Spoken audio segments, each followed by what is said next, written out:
Uzagifasha se ndakubona ufite imizigo.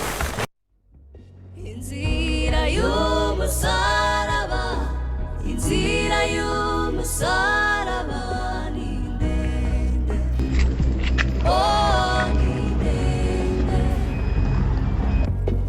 inyurwamo n'uyizi kandi ihanganye. Ese Cyusa na Iribagiza utekereza ko bageza mu rugo amahoro cyangwa Rugema yabafasha? Zana agatebe ugashinge maze nkubwire urugendo rwabo uko rwagenze kugera aho bageze.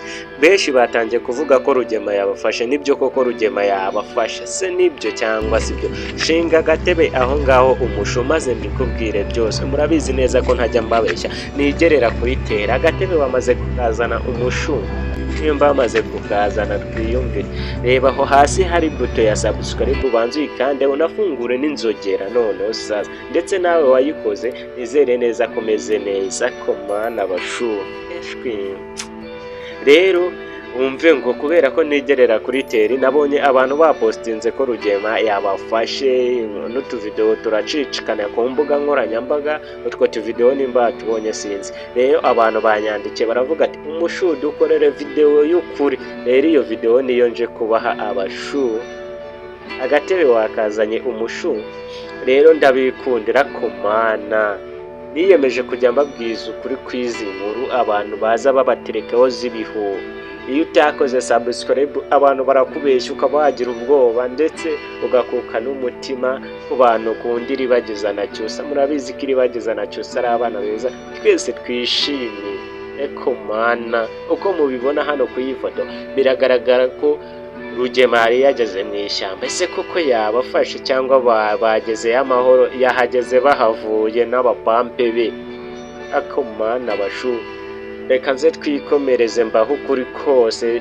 Yabafashe cyangwa ntiyabafashe nze mbikubwire byose. Reba hasi hari buto ya subscribe, ubanze uyikande. Wowe wayikanzeho ntuyikandeho kukande kuri like umushu.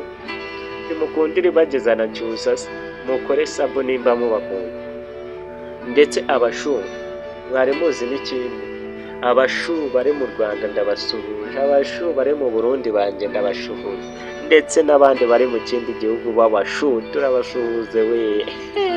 Abashu murakoze. Ariko kubera iki mutajya mujya muri comment muvuge murakoze? Abajya babikora ndabashimiye, murakoze we. Abashu rero ntabatindiye mbanyujijemo akantu ko kugira ngo mbacangacange mu tuntu mubanze munasusuruke, kubera yuko twiyemeje kwiyicana ari izajya babwira inkuru za nyazo, kuko haje abantu bazana ibintu by'ibihuha. Utwaduca no mujya mutubona, aba bana mujya mubabona baza bababeshya mugatakaza umwanya muri gupusha megabyte zanyu gusa. Igice cya 70 murabizi neza ntikirasohoka. Rero ushobora kuba uri kugishakisha aho yawe igishakisha uko fata icyemezo ugende kuri ya big family nyuraho filime ukore sub ufungure n'inzogera. Buri munsi dusohora boring. Ndetse iyi ngiyi niyo cano yonyine tubagezaho ibigendanye na film Inzira y'Umusaraba, tubasesengurira ibyo abantu bari kubabeshya.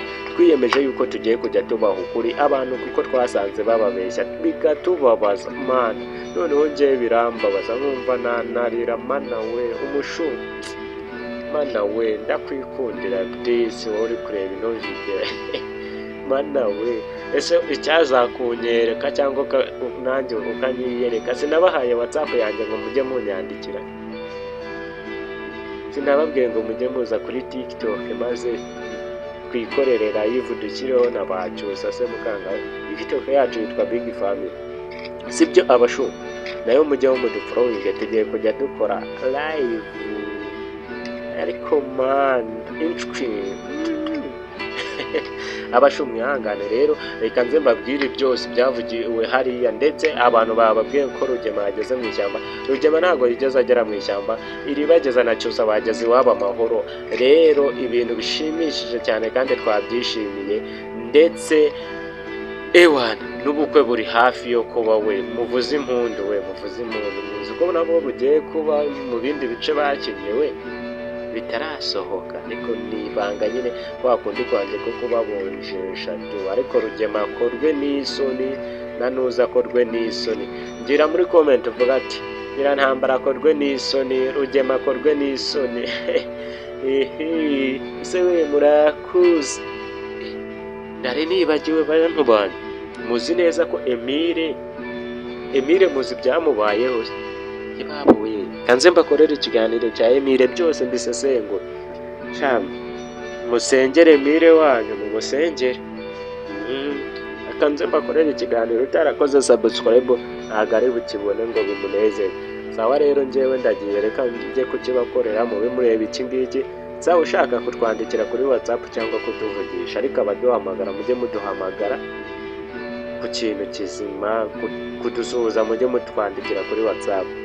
WhatsApp yacu ni 0788 97 52 37, cyangwa ukaduhamagara ushaka kwamamaza please, cyangwa kugira inkunga udutera ni 0794 4 0 6 3 5 ukaduhamagara ushaka kwamamaza cyangwa kugira inkunga udutera.